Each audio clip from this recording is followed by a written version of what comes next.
Hi friends, అందరూ బాగున్నారా? DSC notification పడింది కదా, అందరూ ప్రిపరేషన్లో ఉంటారు. So all the best all of you.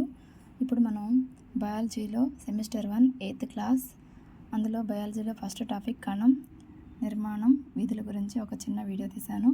Me video కానీ మీకు నచ్చినట్లయితే షేర్ చేయండి, సబ్స్క్రైబ్ చేయండి, లైక్ చేయండి ప్లీజ్.